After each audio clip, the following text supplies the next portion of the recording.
जय हिंद दोस्तों, स्वागत है आपका अपने स्टडी 24 झारखंड यूट्यूब चैनल में। दोस्तों मैं इस वीडियो में आपसे झारखंड बोर्ड के क्लास 11 के छात्रों के आज होने वाले इकोनॉमिक्स के बोर्ड एग्जाम के लिए कुल मिलाकर के 40 VBA ऑब्जेक्टिव प्रश्नों का उत्तर लेकर के आया हूं, जो आपसे छात्रों के लिए काफी महत्वपूर्ण है और इसमें से बहुत सारे प्रश्न आपके बोर्ड एग्जाम में पूछे जाएंगे। इसीलिए आप लोग इस वीडियो को शुरू से लेकर के अंत तक जरूर देखिएगा।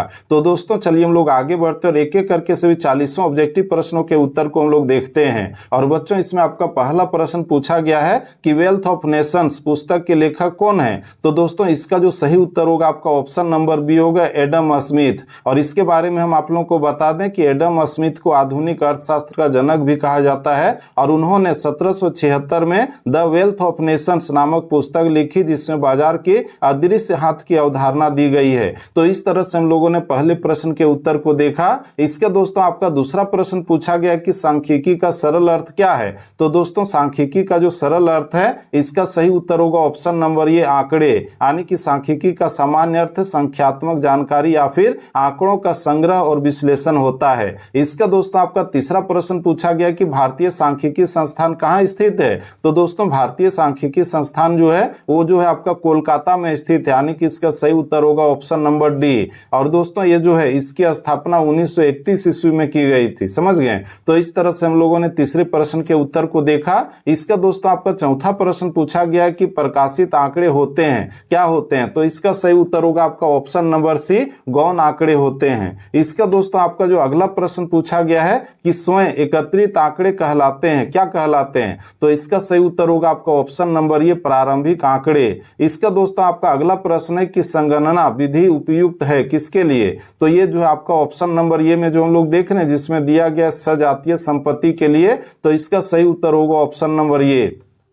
इसका दोस्तों आपका अगला प्रश्न है कि संगणना विधि क्या है। तो इसका जो सही उत्तर होगा आपका ऑप्शन नंबर बी होगा, यानी कि उपयुक्त जहां अनुसंधान विस्तृत हो, उपयुक्त जहां अनुसंधान विस्तृत हो, यानी कि इसका सही उत्तर हो गया ऑप्शन नंबर बी। इसका दोस्तों आपका आठवां प्रश्न है कि भारत में जनगणना होती है कितने वर्षों के बाद होती है। तो भारत में जो जनगणना होती है वो कुल मिलाकर के 10 वर्षों के बाद होती है, लेकिन फिलहाल जो हम लोग देख रहे हैं ये कोरोना के कारण जो है इस बार जो 2021 में जनगणना होनी थी तो अभी तक नहीं हुई है, यानी कि इसका जो सही उत्तर होगा ऑप्शन नंबर बी होगा, 10 वर्षों के बाद। इसका दोस्तों आपका 9वां प्रश्न है कि फोर्ड के जोनल कार्यालयों की संख्या कितनी है। तो दोस्तों इसका जो सही उत्तर होगा आपका ऑप्शन नंबर सी होगा, 10। और इसके बारे में हम आप लोगों को बता दें कि ये जो फोर्ड है इसका फुल फॉर्म होता है फील्ड ऑपरेशंस डिवीजन, समझ गए। तो इसके कुल मिलाकर के जो है 10 जोनल ऑफिस हैं पूरे भारत में।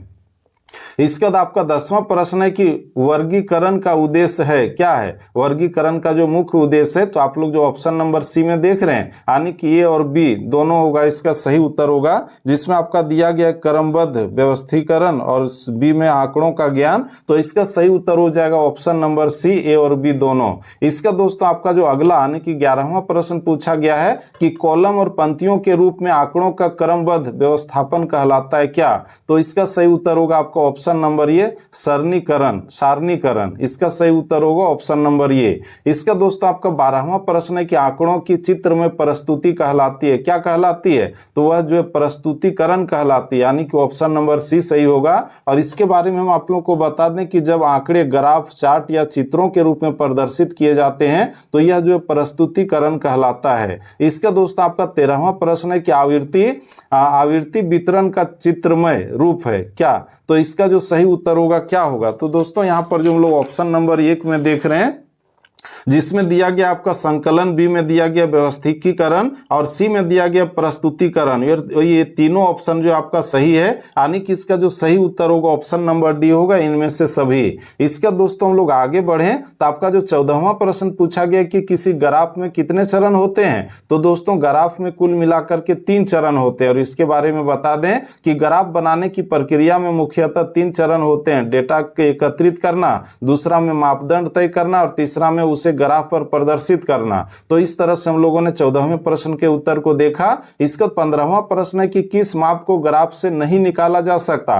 तो इसका सही उत्तर है आपका ऑप्शन नंबर ये माध्य है। माध्य की गणना गणितीय विधि से की जाती है, ग्राफ से केवल मध्यम और बहुलक निकाले जा सकते हैं। तो इस तरह से हम लोगों ने देखा कि आपका 15वां प्रश्न जिसमें पूछा गया था कि किस माप को ग्राफ से नहीं निकाला जा सकता, तो माध्य को। इसका दोस्तों 16वां प्रश्न है कि वह मान जो सबसे अधिक बार आता है उसे क्या कहते हैं। तो उसको जो बहुलक कहते हैं, बार बार आता है, बहु मतलब अनेक बार होता है। तो इसका सही उत्तर हो गया आपका ऑप्शन नंबर सी, बहुलक। इसका 17वां प्रश्न है कि चतुर्थक विचलन का सूत्र क्या है। तो दोस्तों इसका जो सही उत्तर होगा आपका ऑप्शन नंबर डी, जो आप लोग देख रहे हैं जिसमें दिया गया है Q3 - Q1/2। तो यही आपका सही उत्तर होगा ऑप्शन नंबर डी। इसका दोस्तों हम लोग आगे बढ़े तो आपका अगला प्रश्न है कि रैंक सहसंबंध का विकास किसने दिया। ये जो आपका दिया गया रैंक सहसंबंध का विकास किसने दिया है, तो इसका सही उत्तर होगा ऑप्शन नंबर सी, स्पीयरमैन ने। समझ गए। इसका दोस्तों आपका अगला प्रश्न है कि सूचकांक निर्माण का आदर्श सूत्र है। ये आपका सही उत्तर क्या होगा, ऑप्शन नंबर बी होगा, फिशर। फिशर का जो आइडियल इंडेक्स फॉर्मूला लेस्पियर और पास्चे दोनों का गुणात्मक औसत होता है, यानी कि इसका सही उत्तर हो गया आपका ऑप्शन नंबर बी, फिशर। इसका दोस्तों आपका 20वां प्रश्न है कि कोण की ढाल मापी जाती है, किससे, तो एक्स अक्ष से मापी जाती है। इसके बाद आपका 21वां प्रश्न है कि स्वतंत्रता से पहले कौन सी वस्तु निर्यात नहीं होती थी। तो स्वतंत्रता से पहले जो है इंजीनियरिंग वस्तुएं निर्यात नहीं होती थी। इसके बाद आपका अगला प्रश्न है कि पहली पंचवर्षीय योजना किसने प्रस्तुत की। तो पहली पंचवर्षीय योजना भारत के प्रथम प्रधानमंत्री पंडित जवाहरलाल नेहरू ने प्रस्तुत की थी 1951 ईस्वी में, यानी कि इसका सही उत्तर हो गया ऑप्शन नंबर बी। इसका दोस्तों आपका अगला प्रश्न है कि नीति आयोग की स्थापना कब हुई, यानी कि योजना आयोग को हटा करके वहां पर नीति आयोग लागू किया गया भारत में। तो ये जो है 1 जनवरी 2015 ईस्वी को इसकी स्थापना की गई है, यानी कि इसका सही उत्तर हो गया ऑप्शन नंबर बी। इसका दोस्तों आपका नेक्स्ट क्वेश्चन है कि हरित क्रांति में क्या शामिल है। तो दोस्तों हरित क्रांति में क्या शामिल है, आप लोग यहाँ पर जो देख रहे हैं हरित क्रांति में आपका जो शामिल है 24वां जो प्रश्न देख रहे हैं आपका ऑप्शन नंबर 1, 2 और 3, ये तीनों आपका शामिल है, यानी कि HYV बीज और कृषि यंत्रीकरण, इसको रासायनिक उर्वरक, यानी कि ये जो आपका सही उत्तर होगा ऑप्शन नंबर डी, उपर्युक्त में सभी। इसका दोस्तों हम लोग आगे बढ़ें तो आपका 25वां प्रश्न पूछा गया कि हरित क्रांति के जनक कौन है। तो हरित क्रांति के जो जनक है MS स्वामीनाथन है। आप लोगों को पता ही होगा कि 1960 के दशक में भारत में जो फसलों के उत्पादन में बहुत ज्यादा वृद्धि हुई थी, जिसको हरित क्रांति का नाम दिया जाता है। और इसमें जो है MS स्वामीनाथन का बहुत ज्यादा योगदान था, इसीलिए जो है हरित क्रांति का जनक इनको कहा जाता है। इसका दोस्तों आपका 26वां प्रश्न है कि 1956 औद्योगिक नीति में उद्योगों को कितने क्षेत्रों में बांटा गया है। तो दोस्तों 26वां प्रश्न का आपका जो सही उत्तर होगा ऑप्शन नंबर बी होगा, यानी कि 3 भागों में। और इसके बारे में बता दें कि उद्योगों को राज्य द्वारा और साथ ही साथ राज्य व निजी दोनों, और इसके बाद निजी क्षेत्र, ये 3 वर्गों में बांटा गया है। समझ गए। तो इस तरह से हम लोगों ने इस प्रश्न के उत्तर को देखा। इसका दोस्तों आपका अगला प्रश्न है कि भारत की पहली आयरन और स्टील कंपनी कब बनी। तो ये बनी थी 1907 ईस्वी में झारखंड में, जिसको हम लोग टिस्को कहते हैं, Tata iron and steel company. समझ गए। तो ये आपका सही उत्तर होगा ऑप्शन नंबर सी, 1907 ईस्वी। इसके बाद आपका अगला प्रश्न है कि फेमा कब लागू हुआ। तो दोस्तों ये जो फेमा है इसका जो फुल फॉर्म होता है फॉरेन एक्सचेंज मैनेजमेंट एक्ट। समझ गए। इसका शॉर्ट नेम जो है फेमा है। तो ये जो है 1 जून 2000 ईस्वी को लागू किया गया था। इसके बाद आपका 29वां प्रश्न है कि स्वतंत्रता से पहले कौन सी वस्तु निर्यात नहीं होती थी। तो इंजीनियरिंग की वस्तुएं, यानी कि स्वतंत्रता से पहले भारत जो है कच्चे माल का निर्यात करता था, तकनीकी वस्तुओं का नहीं। इसका दोस्तों आपका अगला प्रश्न है कि भारत में आर्थिक सुधार कब शुरू हुए। तो दोस्तों 1991 ईस्वी में भारत में आर्थिक सुधार शुरू हुए थे। और इसके बारे में बता दें कि 1991 में भारत ने आर्थिक उदारीकरण की नीति अपनाई, जिससे निजीकरण व वैश्वीकरण को बढ़ावा मिला था। और इस समय जो भारत के प्रधानमंत्री नरसिम्हा राव थे और वहीं पर वित्त मंत्री जो है डॉक्टर मनमोहन सिंह थे। तो इस तरह से हम लोगों ने 30वें प्रश्न के उत्तर को देखा। इसके बाद आपका 31वां प्रश्न है कि मौद्रिक और बैंकिंग नीति में सुधार को कहते हैं, क्या कहते हैं? तो उसको जो वित्तीय सुधार कहते हैं, यानी कि ऑप्शन नंबर सी सही होगा। इसके बाद 32वां प्रश्न है कि गरीबी रेखा के नीचे लोगों का अनुपात अधिक है, तो ये क्या सही उत्तर होगा? तो इसका सही उत्तर होगा आपका ऑप्शन नंबर ये भारत। समझ गए। इसका 33वां प्रश्न है कि भारत में गरीबी रेखा की अवधारणा किसने दी? तो भारत में जो है गरीबी रेखा की जो अवधारणा है वो दादा भाई नौरोजी ने दी थी, यानी कि ऑप्शन नंबर डी आपका सही होगा। इसका दोस्तों आपका अगला प्रश्न है कि ग्रामीण ऋण और विकास की शीर्ष संस्था क्या है? तो इसका सही उत्तर होगा आपका ऑप्शन नंबर डी नाबार्ड।